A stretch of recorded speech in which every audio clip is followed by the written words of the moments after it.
start the live stream, go live.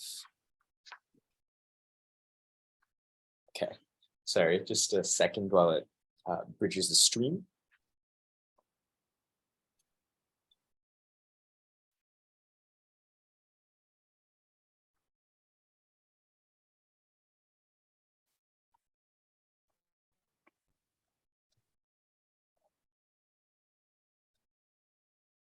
Sorry.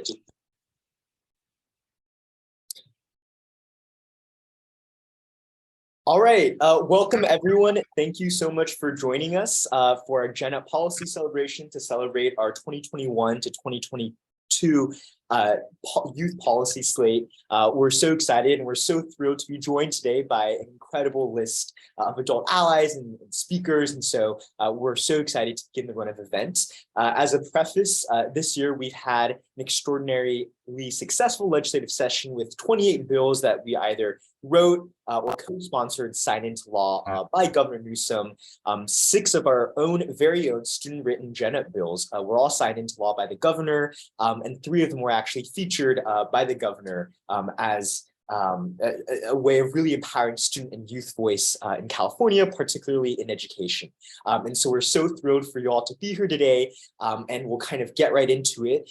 So for our first speaker today, we have none other than the incredible California Secretary of State, Dr. Shirley Weber, who truly needs no introduction and is in a busy time herself right now with organizing the upcoming California midterms. So thank you so much, Dr. Weber, for joining us. And I'm going to pass it over to you now for some remarks. Well, thank you so much, Alvin, and really appreciate all the work that you do and all of the young people, what you do for us in California. It is amazing this last session for you because, you know, in the midst of all the challenges we face, you folks keep on working. You just keep on working, and keep on getting the results. And the fact that you had 28 of your sponsored bills signed into law, that is phenomenal. And there's no legislator that can actually claim that in this session. And so you should be really, you're our role model for what is there. You know, so often we talk about young people, we say, well, you are the future. And I keep telling people, no, you are the now. You are the now that will determine the future. And that's important to understand. And you're an amazing example of that. I want to thank all of you who've helped us, even as Secretary of State, as we have been out there working hard to register individuals to vote, to make sure that our new citizens get registered. We registered over 400 and some odd individuals today at the new citizen ceremony in Sacramento. I mean, we're just excited over the fact that people went to that ceremony with the idea in mind that they wanted to register to vote, that they wanted to be fully a part of this nation, and which is exciting because so often we find people hesitant and backing up and trying to figure out if this is something they really want to do. But you've demonstrated to us, as well as new citizens have demonstrated to us, that this is something necessary to do, that we must work hard to maintain this democracy and the things in the democracy that give us the opportunity to do greatness. You know, I've been going to high schools and colleges all around talking about our ballot bowl and the competition that's going on, and you've been there with us to talk about what you're doing and the kinds of things that really engage everyone and makes it important for them to vote. Yeah, I tell young people that voting is the most powerful thing you can do. It is the most powerful thing you can do when you think about it, because it is the American equalizer. We talk about various things that are equal in this society, but when you are a registered voter, you get 1 vote. And you may have Mr. Thurman on, who is truly our state superintendent in charge of the millions of young people in our school, but he only gets 1 vote, period. You know, I may be responsible for 27 million Californians and their right to vote, and we register them. But despite that, I get 1 vote. And you're just as powerful as your parents because they only get 1 vote. And so while you may be in a situation where they hold the checkbook and the opportunity and a whole lot of other things, your power lies in your ability to vote and to vote your interests. And you do that each and every day with the legislation that you author for us, your registration of individuals to vote. All of those things are powerful tools that we use in this nation. And they are right now under attack. And I hope you are aware of that you really have something to defend, that this is really your generation to stand up as my parents' generations and others stood up for the right to vote. the right for every citizens to be able to vote and to vote their interests without any interference. That is going to be your challenge. That is going to be your legacy. And I'm so proud of the fact that you have done such an amazing job as really as helping the legislators, that we know we're in good hands. And so we're trying to multiply you and use you as a role model each and every place. So I just want to say to you, to GENup, you know, you're paving the way for all of us. I am so proud of the work that you've done. I continue to be amazed by it. You thanked me for coming on, and I said, no, I got to come. I have to come here to thank you, because you have done amazing work with the legislature, and you've always done it. And it's always been great to have you on our team in anything that I've done. And so I just really am proud of you. You know, I work with a lot of young people, and for 40 years I taught, and you folks make me proud. Because sometimes they talk about the generation that doesn't care and the generation that does this and the generation that does that. You are the generation of engagement. You are GENup, and you have proved in so many ways that you care, not only just about yourself, but about this nation, and you care about the future, and that you are the present that's going to make a brighter future each and every day. So as your Secretary of State, I want to say there are a few proud moments in this job, and this is one of them. When I can talk to young people and know that they get it, that you understand that this is your responsibility and this is your opportunity to express yourself, and that you are going to be a full citizen, a full American in everything you do. So once again, thank you for having me on. I'm excited about what you've done. Congratulations to the amazing session that you had, which means you're just going to have even a more amazing session the next time. And so as we think about partnerships and legislation, you're definitely at the top of our list of things we want to do. So have a great evening. And it gives me real pleasure to introduce my good friend, our state superintendent, who is responsible for all of the young people in California getting the kind of education that they deserve and that they need. He's got a big job, he's got a difficult task, and yet he's up to it. And I'm just really pleased that he's in that place. He's working with us on issues of civic education, making sure young people get what they need, they understand what it is to be a great American. And so I'm pleased to introduce my friend, my colleague, my brother in the struggle, Tony Thurmond. Thank you, Secretary of State Weber. Dr. Weber, thank you for your incredible leadership. You know, one time, Dr. Weber, I learned from someone who served us many years ago in Congress, Ron Dellums. He would always say to me things like, sometimes all you have to say is you want to align yourself with the remarks of your distinguished colleagues. And I just want to align myself with the remarks that you heard from Secretary of State Weber. And thank you for your leadership on making sure that the right to vote is protected, the folks who've been registered, and that you will always lift up civics. Thank you for doing that, because you are right. You know, GENup might as well have the name Step Up, because you all have just been stepping up. And when people try to say that young people don't care or disengage, clearly those folks are not paying attention to our young folks and to GENup. Thank you, Dr. Weber. Always great to work with you. Thank you, GENup. I mean, what more can we say? 30 bills passed, that's a drop the mic kind of moment. You all really are showing the way that great things happen when we follow young people and listen to the voices of young people. I want to thank GENup too, just for all the work that you did to help us get the ethnic studies graduation requirement passed in the state of California. We need it now more than ever, at a time when people are telling us that we can't talk about race or the impacts of racism. We need that more than ever. Dr. Weber was working closely with us, you know, as someone who's taught various aspects of ethnic studies for more than 40 years. Dr. Weber led some webinars to help us get the model ethnic studies curriculum draft together so that we can really lead. And unfortunately, we're seeing now more than ever more acts of hate affecting more communities. And we have to come together as a multiracial coalition of leaders from all sectors of our state. We've got to work together. And GENup, Team GENup, you're really leading the way. And so we're proud of you. Congratulations on the work on those 30 bills. Thank you for working with us on the ethnic studies. Some of you worked with us even before, you know, going back to when I was in the legislature, and we, you know, had a bill that we put forward that would make it a requirement for every school board at every district to have a student voting member. I'm very proud of that work. And for those of you who worked on that and been advancing that, thank you. It's been quite a time for our students. And as you know, we're still leading ways to help our students. Some of you work with us to expand the community schools model for wraparound supports for California students. We now have $4 billion being allocated to support those kinds of wraparound supports. Last year, we secured resources to help us recruit 10,000 counselors for those who want to work in our schools to support the social emotional needs of our students. And I always tell everybody, no matter where you are, if you ever need to talk to somebody, you can call or text 988 day or night. It's a 24/7 confidential number where you can talk to a counselor. It doesn't matter. Call or text 988. We want to take care of the emotional needs of our students. And so we've been busy doing that. We also had some good wins with that funding to help us recruit 10,000 counselors. We also secured funding to help us have reading coaches and specialists, $250 million. Everyone's talking about how difficult it's been for students during the pandemic. We believe our students can overcome those barriers. And the way they'll do that is with great programs like ensuring our students learn how to read. So thank you for supporting those great programs. If I could, I would just shout out a couple of the bills on your 30 bill list.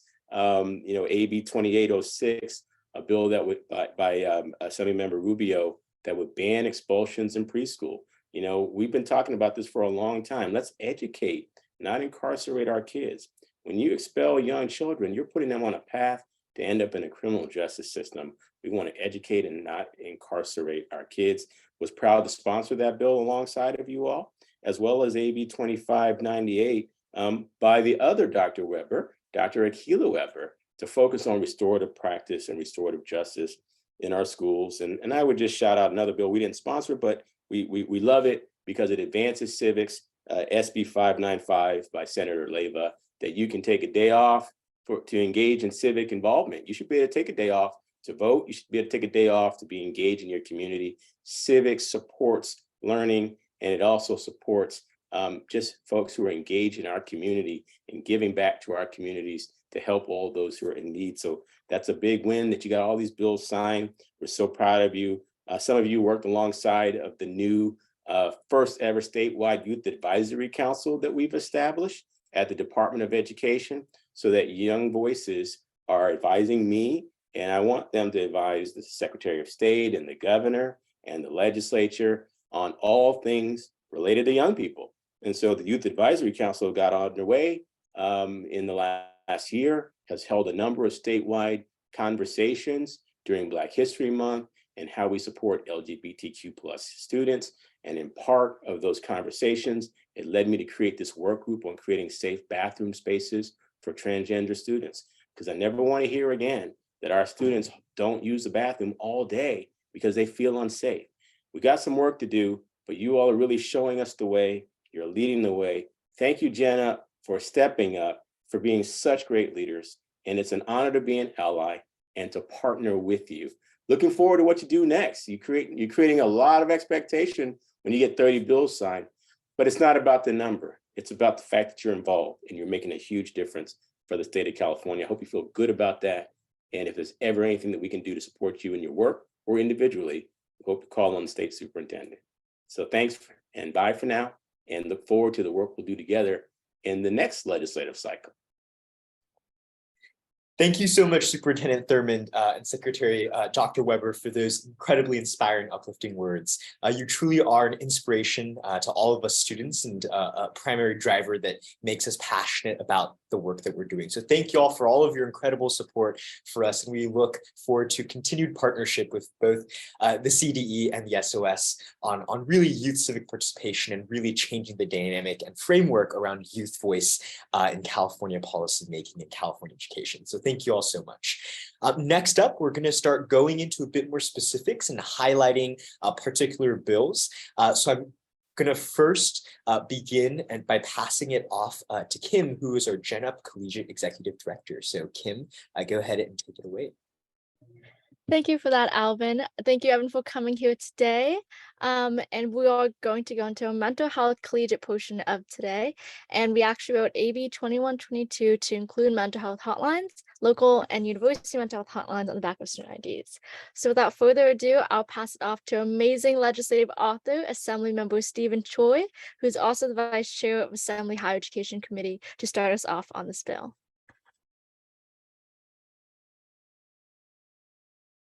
Hello, Kimberly, and all the members of the GENup. Nice to participate your Zoom conference as the author of AB 2122. I'm so happy that the governor has signed after it has passed for both legislative bodies, Assembly and the Senate. And in essence, some people may not know the content of that. That is a very simple concept that is because of rising concerns on the campus, even high school and even middle school, elementary level, not to speak of college levels, because of the particularly last 2-3 years with the COVID. My bill is to mandate the student IDs on the Cal State University system, and then also recommend highly UC systems school IDs will have mental health hotline number printed so that anyone who feels any need to have some consultation, the number will be very handily available on the student IDs. This action will remind college campuses, either system will need to have their own support system for students with the mental health issues when they reach out on campus. If they don't have such a facility, at least to find an agency in their collaborating community, either city or county, to work with them closely and establish a relationship to support the students by printing their numbers. So hopefully this will bring up their attention and the need for such important information to be handily, easily available on their student IDs, so that the campuses may consider, if they don't have one already, mental health support the healthcare system.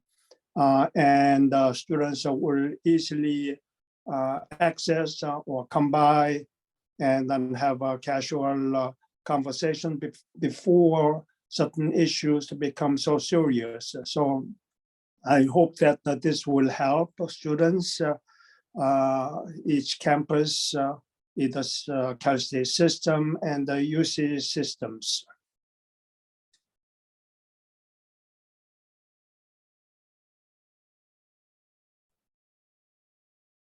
Thank you for that, Assembly Member Stephen Choi. We greatly appreciate all your leadership within this bill and for all your support throughout this process. Now I'm going to pass it off. Oh, hello? Yeah. Oh, I just wanted to say thank you, yes. Now I'm going to pass it off to Vice President of Legislative Affairs for the Student Senate of California Community Colleges, Zach Wooden. Thank you so much, and I'm glad to be here. And I just wanted to say that with regards to AB 2122, the SSCCC was a co-sponsor, and we're glad to have supported this bill into law. And as was mentioned earlier, it's critical to mental health, especially with the mental health in the California community college system being such a critical issue. But it is one of many things that we're looking forward to working further on, hopefully in the future, between the SSCCC and GENup. But that's all I wanted to say. Thank you so much for having me here. Okay, thank you. Thank you for that, Zach. And now I'm going to be speaking a little bit on this bill. So, okay. Good afternoon, everyone. My name is Kimberly Wu, and I use the she series. I go by Kim. Thank you everyone for coming out here today.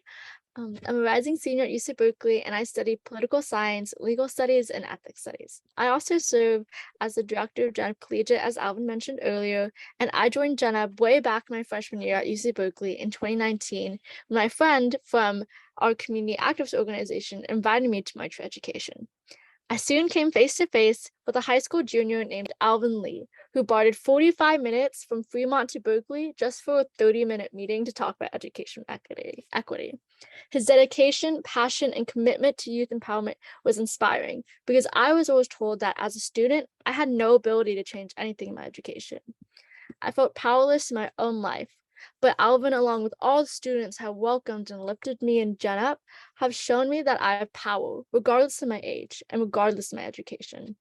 I didn't need to wait until age 25 to be politically active and to change my community. And it is because of people in this room, from our representatives to our fellow student activists and partner organizations, to the community allies, to the students, who create and foster this brave space to empower students to use our voices and change our education. It is with GENup's support and passion and love for education equity that empowered me to write Assembly Bill 2122 to reclaim space for my mental health in our educational institutions. AB 2122 works to encourage the inclusion of local and campus mental health hotlines on student IDs, fostering an open and trusting campus community of mental health awareness and aid. Speaking from my experience, I remember calling my university's mental health center in 2019. And after years of masking my mental breakdowns on the drive to school with a forced smile and my shaky whispers of, I'm okay, I finally mustered the courage to seek help for my depression and anxiety at my university. Now imagine my devastation and helplessness when I did not even receive a call back from my university's mental health center. All those fears of worrying if I could ever receive help became too real that I felt too scared to access mental health resources. And my story is not unique. Unfortunately, up to 75% of struggling students are reluctant to seek help. 80% of college students in 2020 felt that their mental health was negatively impacted by COVID, and 55% of students do not know where to go for help for their mental health. AB 2122 is crucial to resolving the glaring disparities to college mental health services by improving access to such resources. By securing students access to university mental health resources and offering accessible hotlines right at our fingertips, AB 2122 will ensure that students grow in a community that will give us our most basic needs, from food to our overall well-being, so that we can support our academic and development, and most importantly, personal happiness. It is with tremendous thanks to people like you, people who truly show up for and empower students like me, who make this work possible, who have the optimism and trust in students to make our tomorrows and our todays a better place. But most of all, I'm eternally grateful to the students and to GENup for a loving community of youth empowerment and advocacy. And with that, I'm honored to introduce our next speaker, or our next introduction into another issue that we worked on for housing rights. And I'll pass it off to Matt, who's the GENup Collegiate Director of Policy and also GENup Collegiate Director of Tech, to introduce our next bill. Thank you. All right, well, thank you so much for the introduction, Kim. And thank you to everyone that has already spoken as well. Really big shoes to fill. So to start off, hello, my name is Matt Einey, and I currently serve on the executive technology and policy teams at GenUp. I'm a current sophomore at UC Berkeley, intending to double major in political science and business administration. Having been with GenUp for just a year and some change at this point, I could have never predicted that I'd be speaking before such an incredible group of students and political leaders, let alone right now. When prior to joining GenUp, I held a rather general interest in the concept of working with policy and advocacy, and little did I realize then how my policy interests were set to evolve rather quickly. The reason being, as some here on the banquet may know, is that my being a commuter student right now has created a special relationship with housing and transportation that differed from most of my classmates. While I found myself with the ability to choose to commute, I undoubtedly made the decision to do so with the consideration of cost saving. And this pressure, alternatively for other students, depending on the severity, can mean the difference between commuting, skipping meals, working multiple jobs, or even sleeping in a car. And ultimately, that reality is what has driven me particularly towards policies that address basic needs, especially in the realm of housing and transportation. Moreover, this is a big reason why I'm so excited about and am so proud to have supported AB 1602, now signed into law as AB 190. The student housing crisis, like many of the issues in the education space, as we know, are in dire need of more funding, among other policy solutions. And providing funding is a central tenet of what AB 1602 has been about.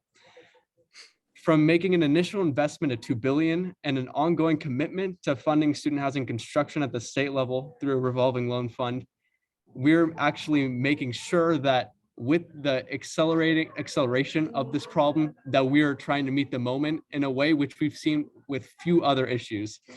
And there are many who say that a budget is a sort of value statement. And as such, it is incredibly exciting to see the various ways in which we are speaking as loudly as ever to commit to student well-being. With that, I'm extremely delighted to introduce the author of AB 1602 and 190, Assemblyman Kevin McCarty. Thank you for that kind introduction and for all being here today to talk about higher education and such an important issue, not just for students who are trying to make sure they can afford a chance to go to college, but for our economy. We know that if we want a thriving economy in California, we need more people with college degrees and certificates to fill the jobs of today and tomorrow. And we also know we have this big debate going on in Congress right now about deferring student loans and getting rid of some of the debt students have. But coming back on the other side is how do we prevent that massive student debt in the first place? So two major things I'm working on is reforming financial aid to expand Cal Grant and other awards to lessen the debt burden, but also the real costs of college today aren't tuition. As we know, it's books, it's food, it's transportation, and it's housing. That's just such a key issue. And we saw it, manifest this year at UC Berkeley when, we had a, potential stalemate as far as enrollment there with UC Berkeley for incoming freshmen because of these CEQA lawsuits. So it all boils down to the lack of student housing. So because of your advocacy and loud voices of students throughout the state, for the first time in California history, we're now putting state money to build student housing. As was stated in the intro, last year we put a couple $2 billion for grants for UCs, CSU, and community colleges to start that process. And this year we wanted to go bigger and creating a state program, a revolving loan fund, which will allow UC, CSU, and community colleges to borrow money at 0% interest to build more needed housing on campuses. And the key there is below market rate housing to make sure that we help students have an affordable place to live. We also know the research shows that as if students live on or near campus, they're more likely to graduate within 4 years, better outcomes all around. So graduating on time means, again, a lower debt threshold. So we had a big victory in this year. This is good for the housing crisis in general. The more housing we build near college campuses is less of the stress on that city for housing as well. So it's going to help the housing crisis, help students across California, as well as help create jobs by building these student housing complexes. So we're super excited to see this going into law this year. And thank you, GENup, for being my star witnesses at the hearings throughout the year. And the other thing about this too is we know in the future years, sometimes there's money in the budget. Many times we see there's one-time money, not ongoing money. So this would be a great thing to advocate for, to deposit one-time money into this revolving fund to build, again, more needed student housing throughout California. So thank you for helping me make this a reality. It was my top bill in 2022, and appreciate the partnership, and we'll get back at it again next year. Wonderful. Thank you again so much, Assembly Member McCarty. And with that, I'd love to introduce our next speaker to discuss the area of, COVID-19 testing in schools and COVID-19 testing plans, with starting off our GENup K-12 Chief Partnerships Director, Sanvi. Sanvi, on to you.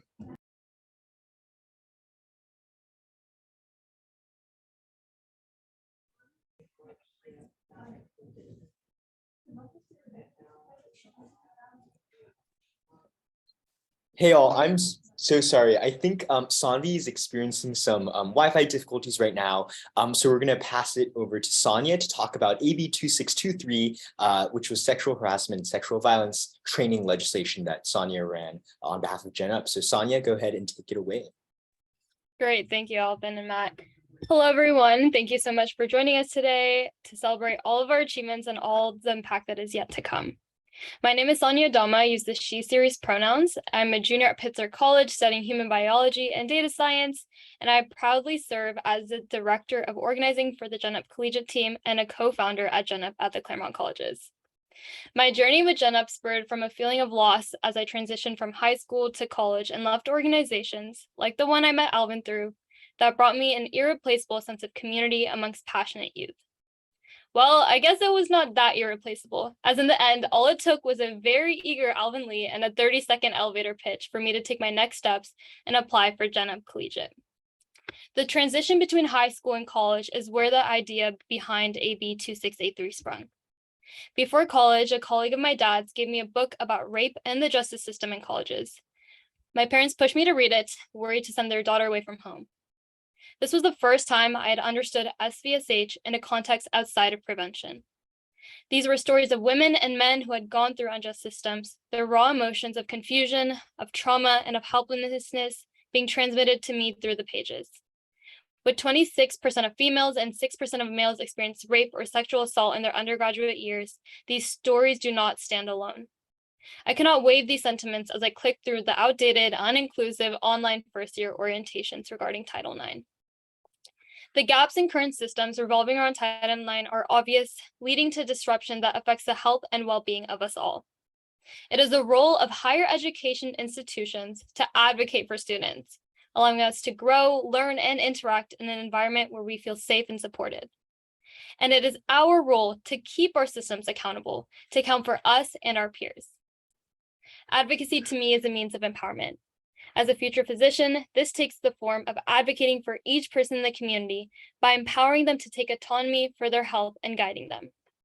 Similarly, as a member of GENup, this takes the form of advocating for each student by proposing legislation to deliver resources and guidance at institutional levels, giving students autonomy over their education and thus their future.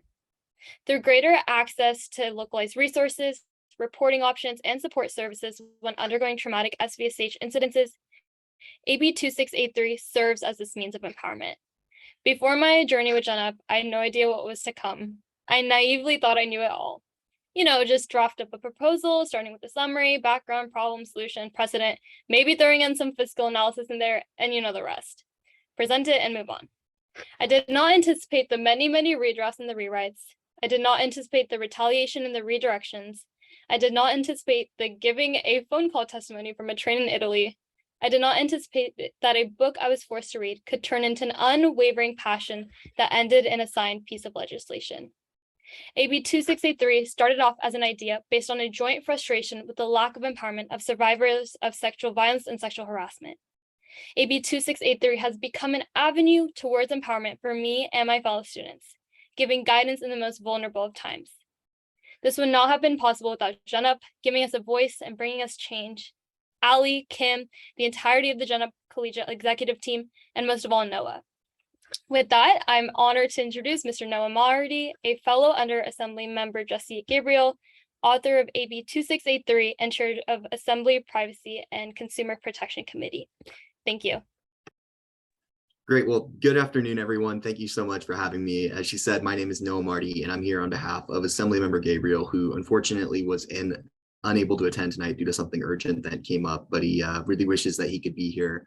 Our office worked very closely with Generation Up Assembly Bill 2683 this session, which established a requirement in state law for our California colleges and universities to train their students annually on sexual violence and harassment. Assemblymember Gabriel was incredibly proud to have this piece of legislation signed into law by Governor Newsom last month, and himself as a former student government leader is incredibly passionate about advocating for removing the barriers to students achieving a higher education. Given the unfortunate prevalence of sexual violence and harassment in our college, ensuring that our students are properly trained on these issues could not have been more important. Specifically, AB 2683 ensures that information on what options and resources are available to survivors are covered in these annual trainings, as we recognize that many survivors felt lost and shared with us that they didn't know where to go or what to do, unfortunately, after an incident of sexual violence had occurred. It's our hope that this legislation better protects our students here in California and better ensures that they're able to achieve a higher education by removing these barriers. I'll keep my remarks brief, as I know we have a lot of other great speakers here, but I'd be remiss if I didn't acknowledge the incredible work that GENup, specifically the students that we worked with on this bill, but just in general, this amazing work that your organization has done this legislative session. We recognize that all of you are still attending classes and working jobs while at the same time advocating at the California State Legislature. So you've really gone above and beyond what is expected of you to try to advocate for building a better higher education system for your fellow classmates. I was a student government leader myself, and so I can say I know how much work goes into this and how draining it can be and the challenges that come with putting work and effort into this. And so we're incredibly thankful to you for doing that and really trying to build a better future for California.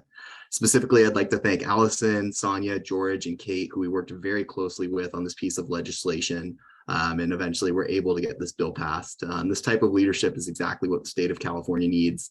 And we very much hope to see you working in the state legislature sometime here in the near future. So Assemblymember Gabriel, thanks all of you for your incredible work on this legislation and this incredible package of legislation that your organization has worked on.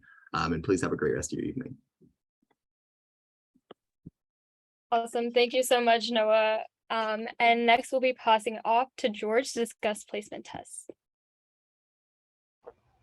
Awesome. Thank you so much, Sonia, Noah, and everyone else who has shown their support today and talked about all the incredible work that's been done in the legislature this year and for all your help making that happen. So I will go ahead and introduce our next speaker, Vincent Rasso, with the Campaign for College Opportunity, to dig in a little more on AB 1705 and placement test reform to increase transfer accessibility in California community colleges. Yeah, hi everyone. Thank you, George, for the introduction, and thank you, GENup, for having me here today. My name is Vincent Rasso, and I'm the Student Affairs Manager at the Campaign for College Opportunity. We're a nonprofit advocacy organization oriented around higher education with one core mission of expanding college access, affordability, and success for all Californians. And over the last year, we had the pleasure of working alongside student leaders to pass equitable placement and completion policy through AB 1705, authored by Assemblymember Jackie Irwin. As co-sponsors on this important piece of legislation, we are so proud to have worked closely with GENup this year, and I want to particularly shout out the incredible work of both George Ashford and Casey Chang for their contributions to our student coalition. And I did also notice SSCCC's Vice President of Legislative Affairs on the call, so Zach Wood, and thank you as well. You were all really instrumental in pulling our student coalition together, and we are just very appreciative of you all. The passage of AB 1705 means that thousands of students across our California community colleges will be able to access transfer level courses where they are most likely to succeed and reach their college goals. Not only that, but the accompanying state budget investment we secured in $64 million for the equitable placement and completion grants means that all 116 community colleges will have the necessary support to implement proven best practices intended to support and guide their students in their community college journeys. As a first generation student herself, we are really proud to have worked with Assemblymember Irwin on this policy, and we're really grateful for the students along the way who made their voices heard in this fight. The coalition of support behind AB 1705 was led by an incredibly diverse coalition of student leaders from students directly affected by remedial experiences, being stuck in remedial placement courses for up to 5 to 7 years at a community college. And we saw representation from our UC Student Association, the SSCCC, staunch activists from SMAC, Students Making a Change, Improve Your Tomorrow, Young Invincibles, and huge shout out to GENup, our student coalition organizations. This collective advocacy is what makes our victories possible, and I'm really inspired by the movements that we're able to build when we work together. But I also want to flag that we wouldn't be anywhere without the immense co-sponsorship and leadership of the Education Trust West, one of our fellow education advocacy nonprofit orgs, public advocates, and the California Acceleration Project, who have done the research and uncovered a lot of racial and economic equity gaps in student populations disproportionately affected by remedial placement. And now, we're all going to proceed to navigate equitable placement implementation at our local college, community college districts across the state. And we believe that equitable placement and completion reform is something that, we're really passionate about because we care deeply about our state's students and want to be really intentional and strategic in working with you all to make sure that every single student can achieve their college goals free from barriers.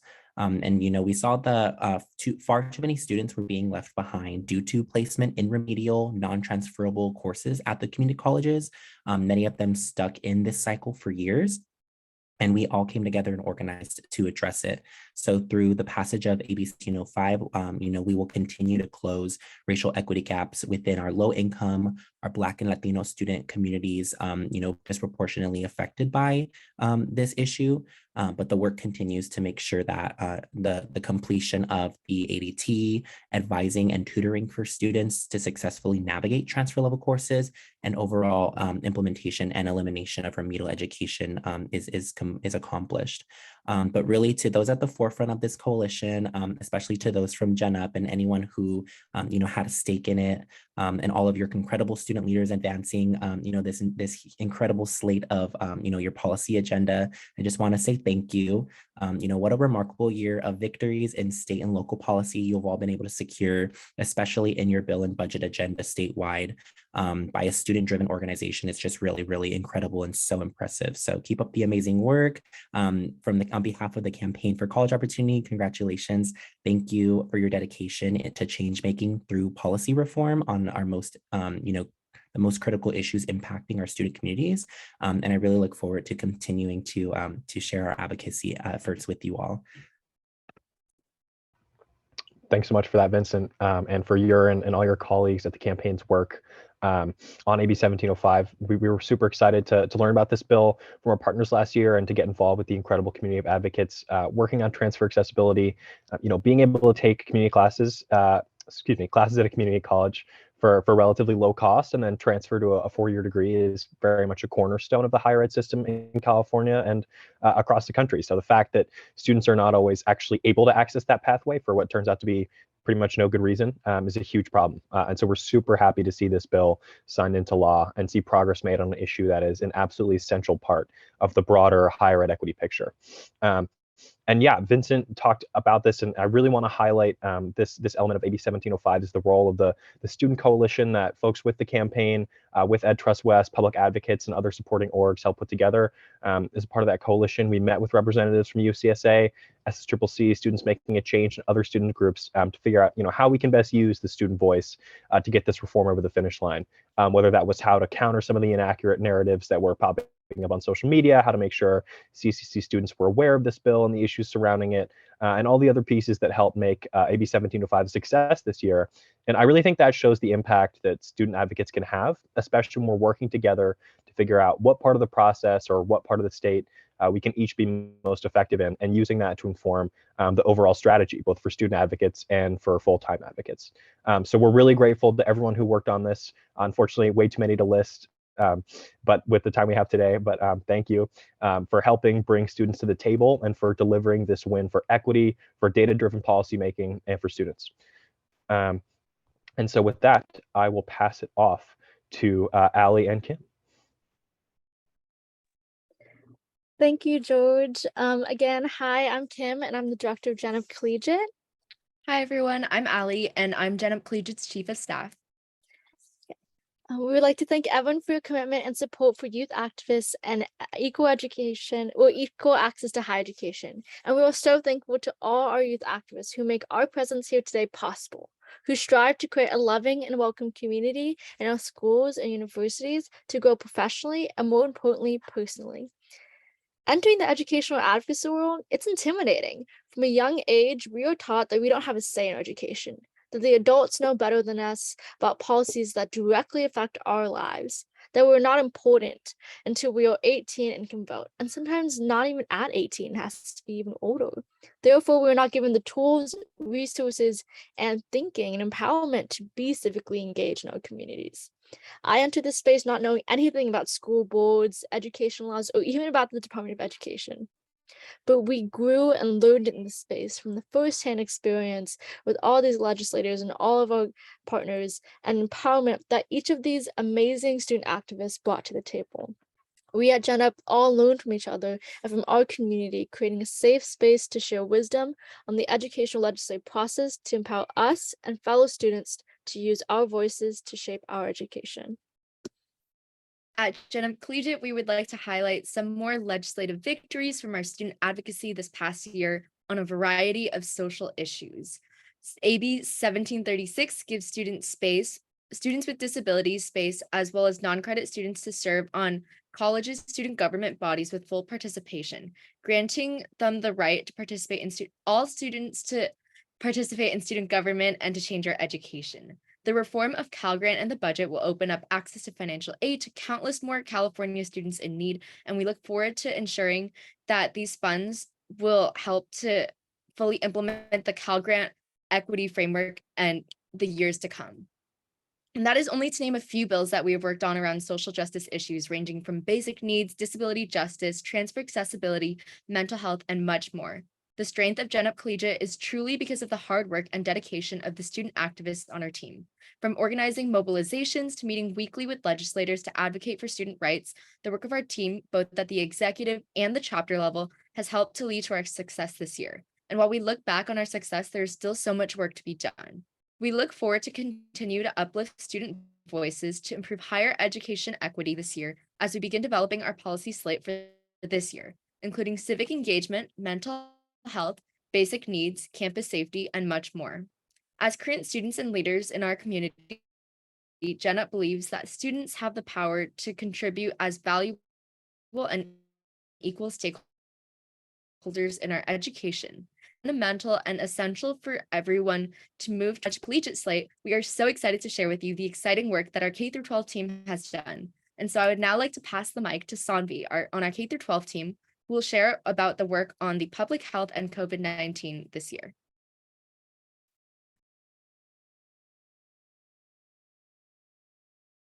Hi, everyone. Thank you so much. Allie, for the introduction. I'm a freshman at UC Berkeley, and I serve as the Chief Partnerships Officer for GENup K-12.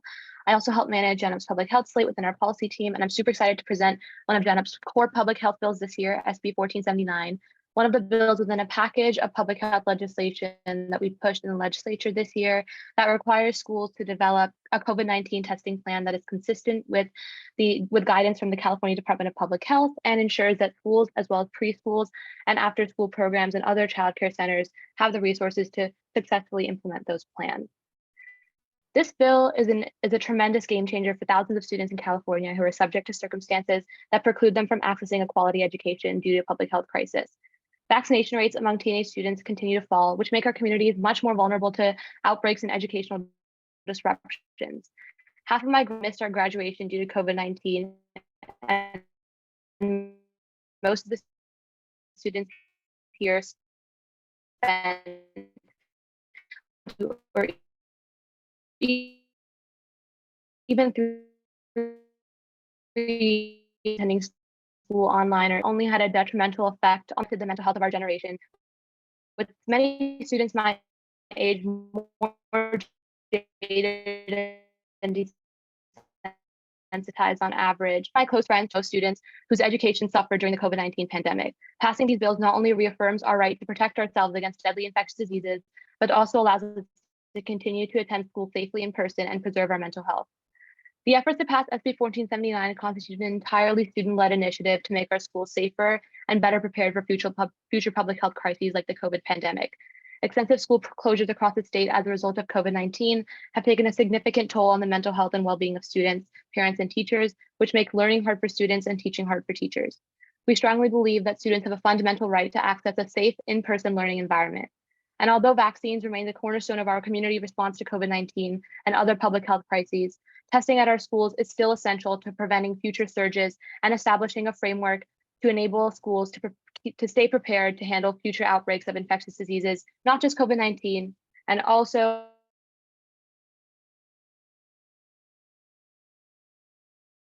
keep our education pan, protect us, Teens for Vaccines, medical professional organizations such as the California Medical Association, the California Immunization Coalition, the American Academy of Pediatrics, and a number of other stakeholders in passing this bill this year. And we'll keep working to ensure students are safe and healthy while attending school as public health and the political landscape evolve over the coming year and beyond. With that, I'm super excited for Protect Us, which represents Crystal has been an incredible mentor to learn from and has extensively led and supported the students who have fought for this initiative. Take it away, Crystal.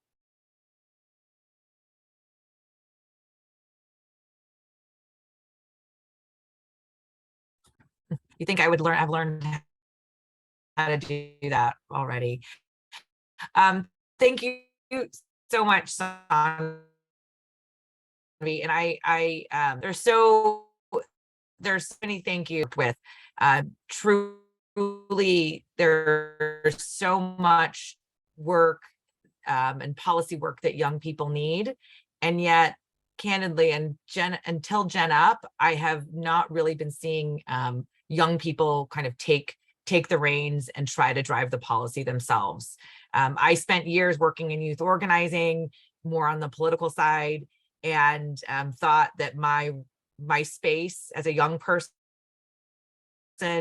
was just to get people elected so that adults can make decisions. And all of you truly have, taken everything that when I was young, I worked on in terms of empowerment and just taken it to a level that I never thought possible. So for that, I just really want to thank you for what you've done for all of communities age. I also really, a lot of times in looking at your other policies, it makes sense and that most of you are very interested in specifically in education policy, and because you are experiencing education, you have, I think, a lot of insight in terms of how to reform or better the systems that you're in. But I think for me, watching you all really rally around public health was such a good reminder and example to adults that all of these policies really affect you as well. They affect whether or not, as Sanvi pointed out, your right to education is being upheld. I have for years been in fights, whether it's around abortion, LGBT issues, vaccines versus adults, and we haven't had a lot of success, I think, breaking through. And I can't tell you enough that GENup specifically, we have a lot of great student organizations, but GENup specifically deserves the credit for breaking through that noise, for making people stop, and people as in legislators and policy makers really stop to think. He's a pediatrician by training, and he would always, when we first started working together, he would talk about, well, you have to listen to your patient. And I used to think, what are you talking about? Your patients are kids. How do you listen to your patient? And he really pushed that, I think, on all of his staff and all of his team, that truly the patients, youth actually know what they want. They have great solutions, and they have the power if we just step out of the way to make such big differences and strides. And I think you've done that.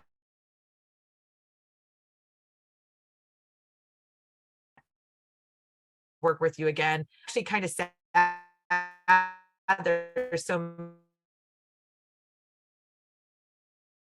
I just hope you get like what an impact can have in policy. And I'm just in awe of what you have been able about the bill. What I want to talk about, just to mention, is that all of you worked on a bill that didn't pass this year, and that was SB 866. And while I think you want to celebrate victories, I think that you need to celebrate that as a victory as well. You've really put a marker down. If you look at the rest of the country right now, when we're fighting about abortion after the Dobbs decision, when we're fighting against CRT, when we're fighting for LGBT rights and just youth rights in terms of their own health, your work on 866 is, I think, really like throwing the gauntlet down to make sure that people understand that youth need to have control and a say in their own health. And so I think that connects to our testing bill as well. But this is all to say, you really are changing the course for not just what happens in California, but around the country. So thank you so much. And I can't wait to keep working with you. Thank you so much, Crystal. Crystal has been an incredible mentor to learn from and has extensively led and supported the students who fought for public health initiatives within GENup and also within the coalition that we shared with Protect Us. So thank you so much, Crystal, for all of your support for student voice and also for public health and student safety in schools. Next, I'm going to pass it off to Leo, who's a former policy director for GENup K through 12 to talk about. Remember when I was 15 years old or 16 years old, I was a sophomore in high school, and I first got engaged in, education advocacy and this whole sphere, this whole world of mine. When I joined my school district's local control and accountability plan, like parent advisory committee, it was the first time I had ever done anything like that. It was the first time that they had a student on the team, on the committee, and I had no clue what I was doing. And it took me a while to figure out, but it was clear to me from the very first day that my voice made an impact.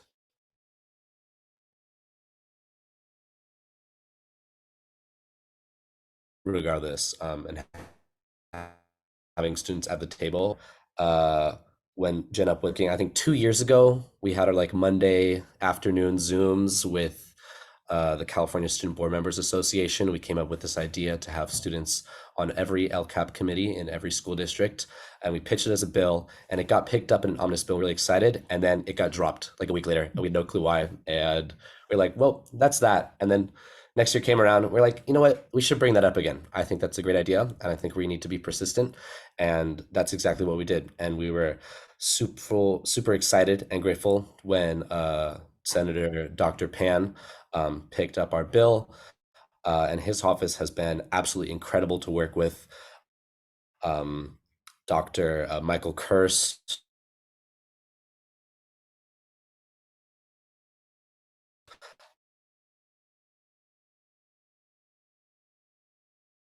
officially signed on to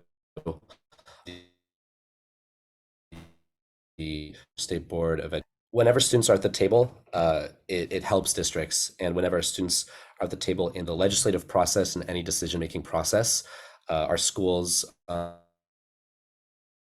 society, our country only stands to benefit. And I think that as the adult leaders have seen who have given us the opportunity, us at GENup and students across this nation have really not taken it for granted. And so I'm eternally grateful to all the student organizers here who fought for these opportunities, who took our setbacks and losses in stride and said, no, we're going to be persistent and we're not going to give up until every student has a seat at the table. And now with the passage of SB 997, every student in the LCAP process will have a student at the table. So thank you, everybody.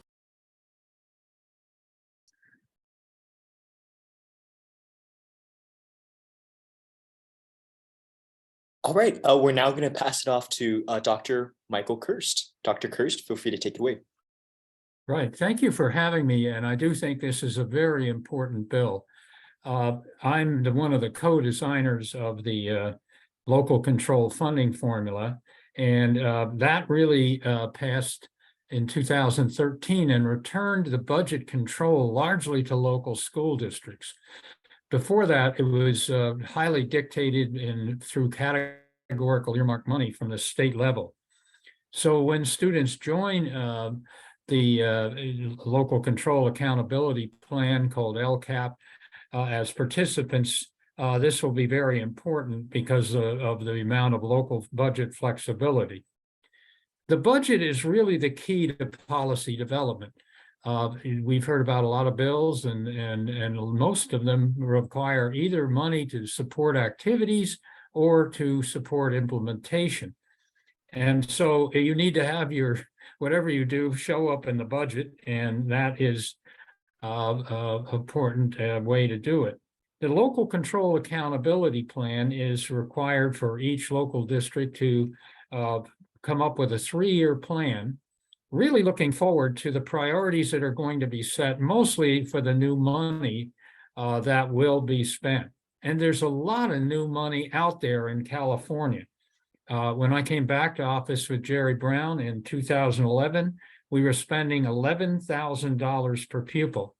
Now we're spending somewhere over $21,000 per pupil. Sometimes people have, 22,000 or more. And a lot of this money is one-time money that has not been spent. Nationally, there's money from the federal government. Only 15% of that has been spent by now, and it was COVID relief money, and it all has to be spent by 2024. So you're really coming in at a most opportune time to talk about it. The local control accountability plan has to be passed by the school board, and it is where new money, new priorities are set out. Most of school budgets are formulaic and incremental. And so you want to be there at the table when things are spent on new things and much larger budget things. And the student voice has been notably missing from all this. And you really, in some ways, the youth of California haven't been let near the money. So the Bill 997 is really, I think, a turning point in this. And I think one of the things you want to focus on is how can we spend this money to overcome the COVID declines and adjustments to the COVID that so many students have really experienced. I think we're in an emergency situation. We know that test scores are down. We know that students have social emotional issues. How are you going to spend money at the local level to overcome that? That's one of the issues, not certainly the only issue that you will be helping to decide. So I'm personally delighted that this oversight of not having students at this table, the budgeting is overcome. And I salute the leadership of GENup and of the leaders such as Leo have really persisted in this process to make this happen. Congratulations.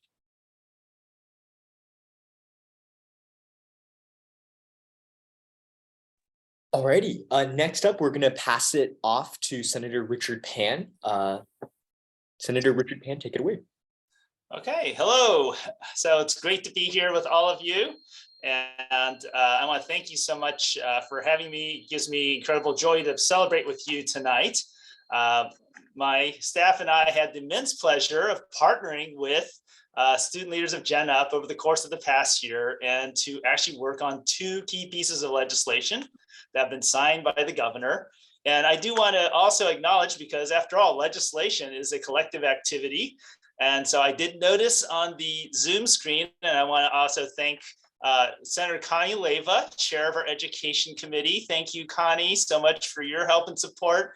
And Senator Cortese as well, because without their support and their leadership, particularly Senator Leyva, who chairs the Education Committee, because both of these were education bills, we would not have been successful as well. So I definitely want to give a shout out to my colleagues also on the call. I know they've championed some bills of yours themselves personally, but also want to certainly acknowledge their help and support in getting these 2 bills passed.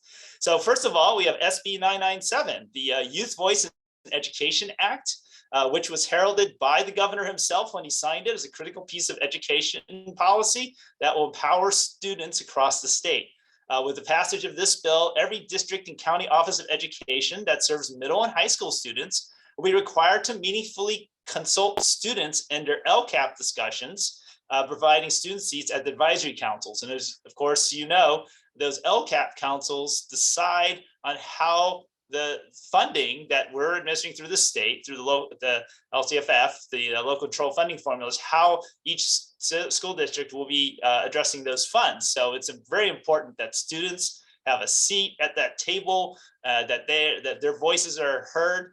And certainly we need to ensure that we continue to follow through on that. But again, really proud to have been able to carry that bill. And then second of all, as we faced COVID, we also passed SB 1479, the COVID-19 school testing bill. This bill requires schools to develop a COVID-19 testing plan, just a plan that is consistent with CDPH guidelines. And of course, over the course of the pandemic, we've become acutely aware of dramatic inconsistencies in testing plans from district to district. And so SB 1479 really is critical to keep all schools open and safe so that Californians can continue to provide all students with a quality education. And I would also make note that, unfortunately, we did receive the bad news about the test scores. But actually, if you delve into that, and certainly California is not affected, I think it's important to understand that actually California, because of our approach toward evidence-based public health measures, actually had lower declines than the national average. And in fact, we did much better than states like Texas and Florida, which actually did not follow science, just tried to open their schools without paying attention to public health. Here in California, we actually did it much better. I hate to say, we had fewer people die, and we had lower declines in student test scores. So obviously we need to continue to follow up and address that, but good science, good public health, which you have supported, GENup, and thank you, has led to better outcomes for the people of California and for the youth of California. So the importance of your voice, the youth voice in policymaking, cannot be overstated. And certainly during my 12-year career in the legislature, students have consistently been at the forefront of important progressive social change that have led to a better society. So your voice is the future of the state, but also the present of the state. It was your voice now, not just in the future, but now, that is making a difference in our state. So I'm very hopeful for all that you have accomplished and you will accomplish even long after I leave the Senate. So again, thank you so very much. Over the past year, you have demonstrated incredible energy, expertise, and grit and determination. And from the bottom of my heart, thank you so much, student leaders of GENup. Thank you for giving me the opportunity to work with you and to move very important progressive legislation that's going to improve the state and help youth across the state and our state in its entirety. Thank you so very much. Thank you so much, Senator Pan, for your continued support of our work. The next bill we'll be talking about today is SB 1184 on school-linked mental health services, which is offered by Senator Cortese. I'm honored to introduce him as our next speaker. Well, thank you so much. Yes, I am Senator Dave Cortese, and I'm very much honored to be here with all of you to celebrate this great past legislative cycle. You're going to hear from me and I think so many others today, a big thank you for the help we receive, given the committed advocacy of GENup. It was because of that we were able to pass so many bills. I really want to thank you very personally for your support of my bill, SB 1184, which was just mentioned. We call it the School Linked Services Bill because it created now the possibility, the reality that school nurses and social workers and others who need to provide mental health access and referrals and treatment and care to students can do that without running into confidentiality issues when they try to move information back and forth, either to the county or to care providers. This bill was a priority of mine because I had worked in this space as a Santa Clara County supervisor for a number of years, and I saw the obstacles that were really just harming young people and their families and keeping them out of access when all we really needed to do was break down the barriers. I'm really proud that the governor signed SB 1184, and I truly appreciate, once again, your commitment to supporting the overall health and wellness of all children. And hopefully we'll have a chance to work together on other pieces of legislation. I know we will. There's no hope, right? We don't run on hope, we run on organizing. And you do a terrific job of organizing. And I know Senator Leyva, whose committee I serve on, besides chairing my own committee, the Labor and Employment Committee, I served with her on the Education Committee, and the work of that committee over the past couple of years, and even before I joined the Senate, is legend. So we'll look forward to carrying on, continuing the work, continuing to organize, and I hope to see you again soon. Thank you, Senator Cortese, for your remarks. Hi, everyone. My name is Sissy Zhang. My pronouns are she, her, and I'm the policy director for the GENup K-12 team. Just last year, beyond the big idea of how bills are passed from Schoolhouse Rock's I'm Just a Bill song, I knew very little about how students could influence the legislative process. I didn't know you could track bills or send letters of support or call in to testify. Yet I've now gotten the opportunity to do all of these things with GENup. Looking back, all of this started with an application to be the state student board member that I almost didn't even submit. Unexpectedly, I ended up getting to the final stage of the application process, and a whirlwind of speeches and interviews later, I've gone to connect with incredible students and organizations. A few months ago, GENup provided the opportunity to testify for SB 1184. While we got lost and nearly drove the wrong way on a one-way street in Sacramento, eventually made it in one piece to talk about the value of school link service coordinators who are crucial to student mental health. Research shows that suicide is now the leading cause of death for adolescents, but it's also shown that students who receive social-emotional mental health services achieve better academically, are more engaged in learning, and have an improved sense of well-being. SB 1184 accomplishes this, connecting both students and families to invaluable mental health care. It was incredibly empowering to see legislators listen to student testimony and pass a bill unanimously. So to summarize, if there's something you're scared to apply for, just go for it. You never know what will happen. And of course, make sure to also leave time for self-care throughout all of this. Your mental health is important. And speaking of mental health, Kate is a fellow student who was instrumental in the passing of SB 1184. She couldn't make it today, but I'll be reading her speech. Kate is the Director of Technology and an Assistant Policy Director for the GENup K-12 team. She's currently a senior at Albany High School, but started out in GENup as a freshman with very limited knowledge of government and politics. However, one thing that she did know was her passion for mental health advocacy for high school students. She knew that through GENup, we would become catalysts for change with the way schools across California, and by extension, the country, approach the increasing issues of student mental health.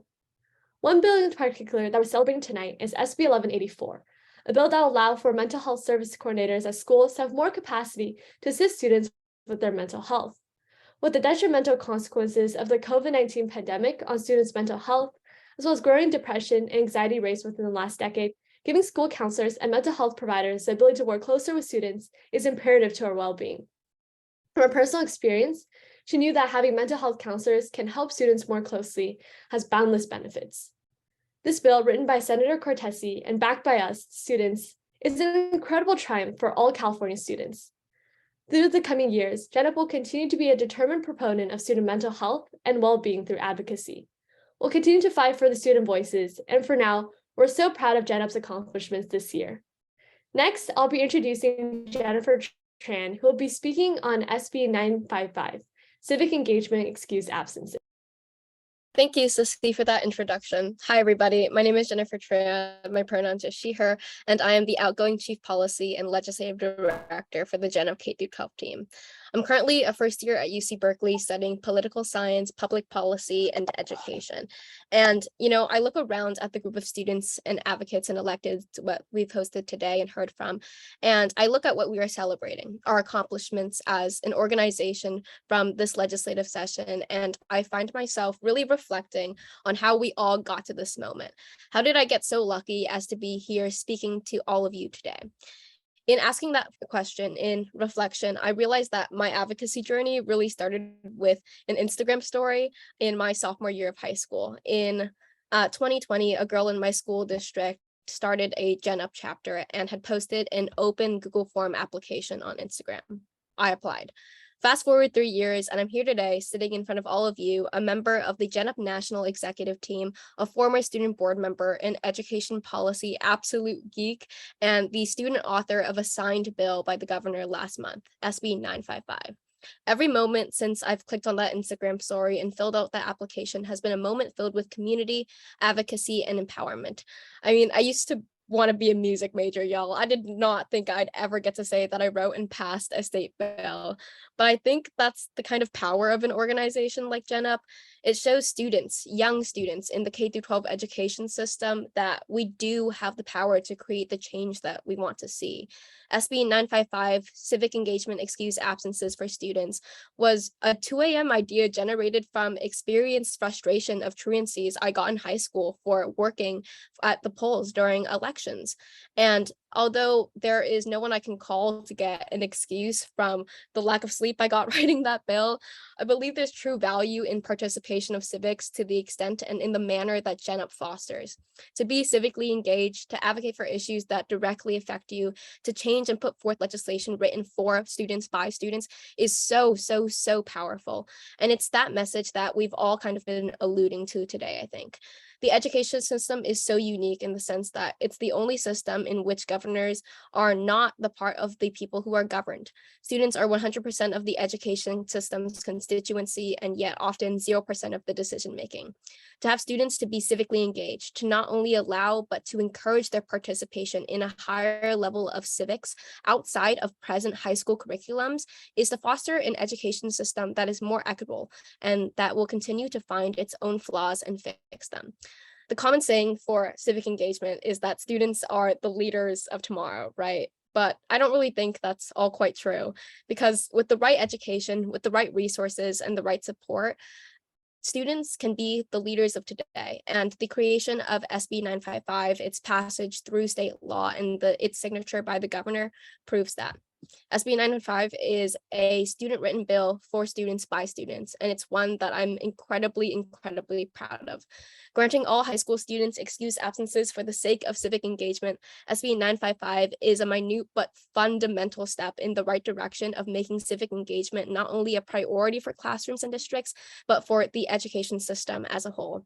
And with that, I'm honored to introduce the author of this amazing bill, Senator Connie Leyva, Chair of the Senate Education Committee. Thank you, Jennifer, and hello, GENup. It is so wonderful to be here with all of you. Jen, I appreciate you bringing that bill to my attention because civic engagement is incredibly important to me. It's important for all of us. I want to do a shout out to my colleagues here. Hello, Dr. Pan. It's great to see you. Dave, I don't know if you're still on, Senator Cortese. And I do just have to say, Dr. Pan and I could tell you lots of stories about SB 1479. Just having a plan at school freaked out all the anti-vaxxers. So we had a lot of fun in education committee and then in health committee. But I am thrilled about SB 955. When I was elected 8 years ago, one of the things I said I wanted to do was demystify politics. Well, part of demystifying politics is making sure that people are engaged. Who do we want engaged? Our young people. And Jennifer, you're right. You are our leaders now, but you'll be our leaders for many, many years. So currently and in the future. And we want you to participate. We want you to be at the polls. We want you to go to school board meetings. We want you to go to city council meetings. We want you to come up to Sacramento and lobby us, or go to an elected's office in their district, wherever you live, and lobby us and tell us what's important to you. It's going to make us better. It's going to make society better.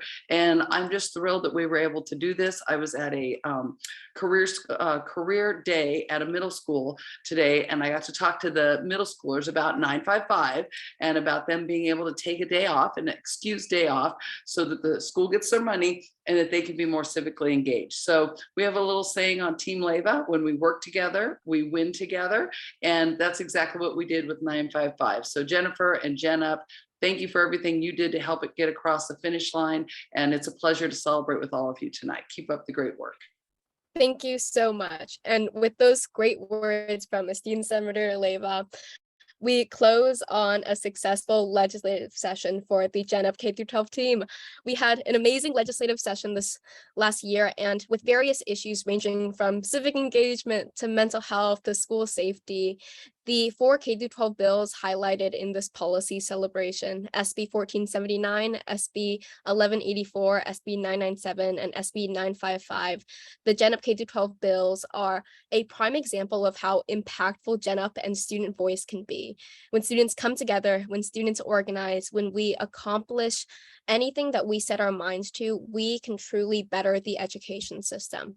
These bills, these now laws, were once just ideas from students experiencing the very problems that these pieces of legislation address.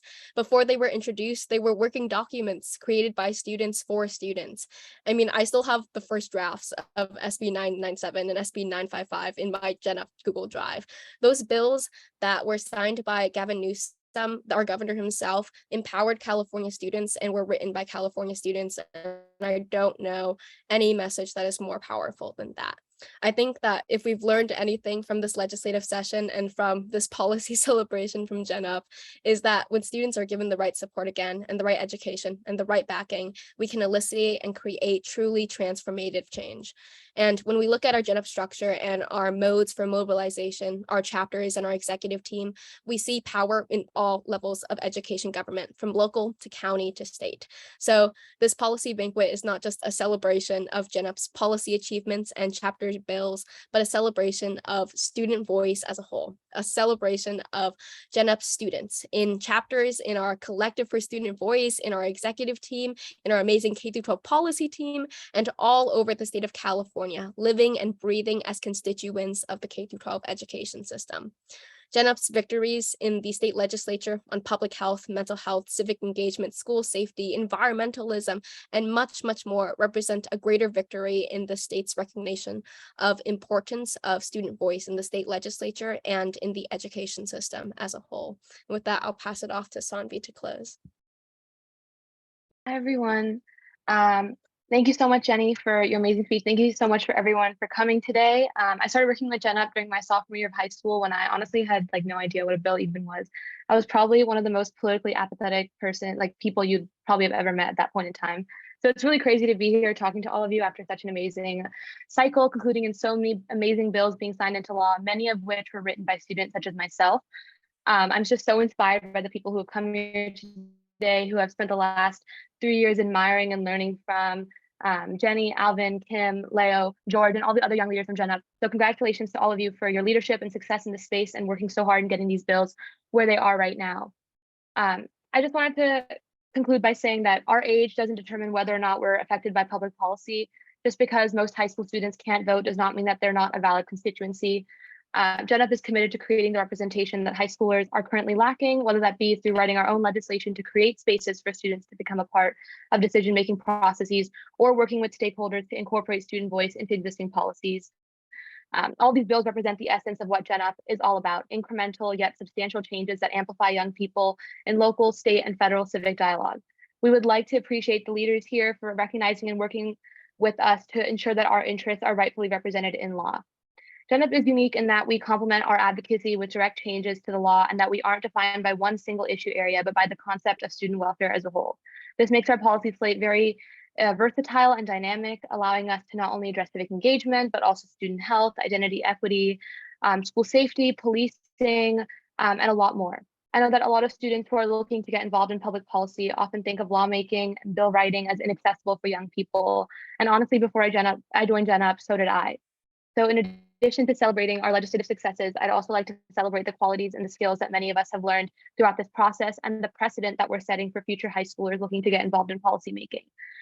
I want to shout out Jenny for being one of the most impressive, amazing, and funniest people I've ever worked with. I literally love going to school with Jenny, so this is so good. I want to also shout out Alvin for making this platform for students even possible in the first place. The entire K-12 team for dedicating their time to this cause while being full-time students. Kim, Ali, and our team at GENup Collegiate for being such amazing allies for our K-12 slate. And finally, our partners for hearing and seeing us and giving us the tools to fight for our representation beyond just this space.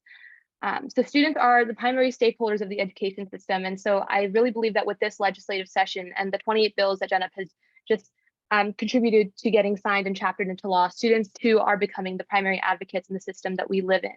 So I just wanted to conclude by saying that. Thank you so much for coming tonight. Yeah, I'll pass it back to Alvin. Hello everyone, my name is Naomi Porter and I'm serving as a student member to the California State Board of Education. And I wanted to say congratulations for successfully passing 28 bills this year. Student voice is so critical during any decision-making process because ultimately decisions in Sacramento and beyond affect students. And so congratulations on a successful year of advocacy. And I cannot wait to see what you continue to accomplish in the following year. And on that note and that special message, we're going to wrap up the policy banquet for today. Once again, special shout out to everyone for making it: Secretary of State Dr. Weber, State Superintendent Tony Thurman, Senator Leyva, Senator Cortese, Senator Pan, all the folks that were gathered here today. We're so thrilled and grateful, and we're so excited to enter this new legislative session with new priorities and a new vision, energized and ready to make a transformative change in California's education system. So thank you all for being here. And on that note, have a great rest of your day and happy Wednesday, everyone. Bye.